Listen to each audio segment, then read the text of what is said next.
I recently hit a 100k investment portfolio.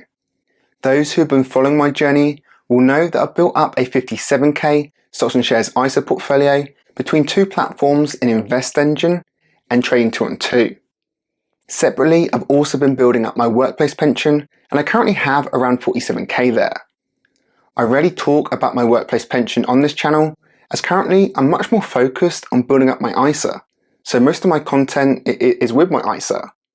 However, between these two account types, I have a portfolio which is now worth over 100k, and in this video I'm going to go through exactly how I built it and why everything changed in year 3 to supercharge me to that 100k figure. I'm nearly 6 years into my investing journey, but at the end of year 3 I only had a 10k portfolio, with the other 90k coming between years 4 to 6. So let's kick off with what the hell happened in year 3.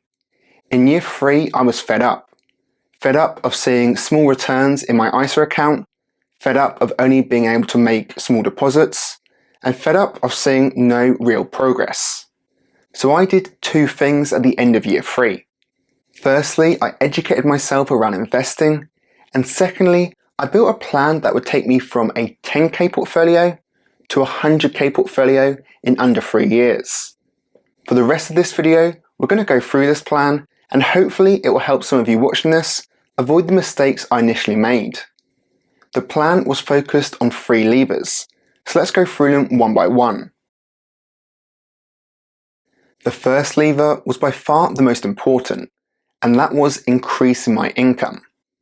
In years 1 to 3, I was held back by how much I could deposit by the simple fact that I didn't have much leftover income.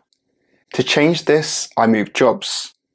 I used the same skill set, but went into a different industry that would pay me more for that skill set, and for me that was going into consulting. Through this move, I was able to double my package. I was lucky at the time as the jobs market was red hot, so I could aim for a relatively ambitious salary figure. I wanted a salary that would enable me to put away at least 20k per year in investments.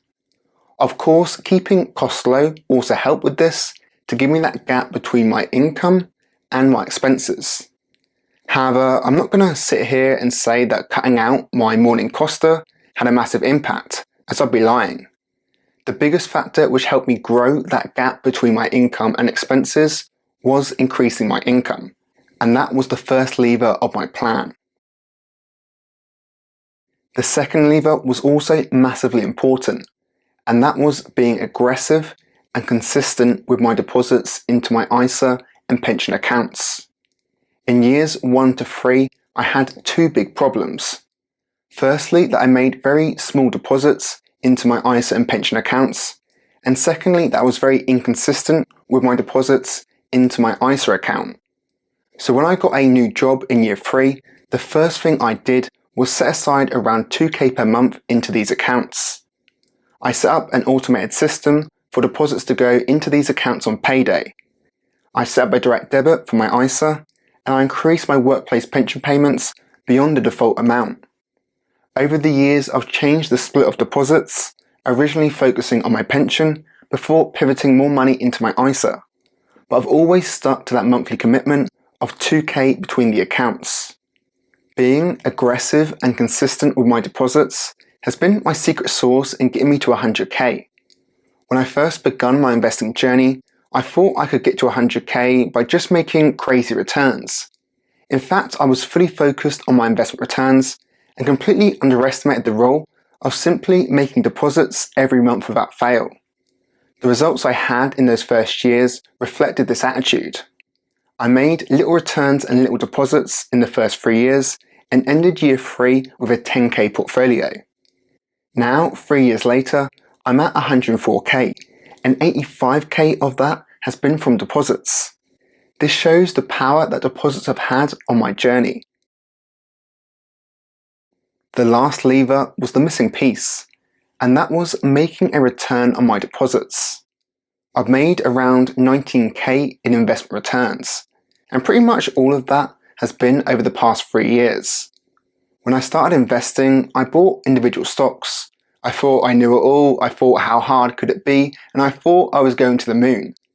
Little did I know that very few people can consistently pick stocks and make a good return, and I simply didn't have the knowledge or the network to be one of them, at least at that time. However, it wasn't until I started losing money on stocks in year 3 that I decided to take a different approach. This approach was of course more focused on deposits, but I also changed what I invested in. I moved away from individual stocks towards more diversified global funds. I stopped investing in high-risk stocks and instead focused on investing in just boring diversified funds. Funds which tend to historically make solid but not spectacular returns. For example, investing in an S&P 500 fund, which over the last 30 years has averaged around 8 to 9%. This return on paper doesn't sound much, but it really adds up over the long term thanks to the magic of the compound effect. I've already seen this in action over the past 3 years in making 19k in investment returns. Making this return on my deposits was the final lever to take me to 100k. So in conclusion, that's the 3 levers. In firstly, increasing my income, secondly, depositing aggressively and consistently, and thirdly, investing in diversified global funds.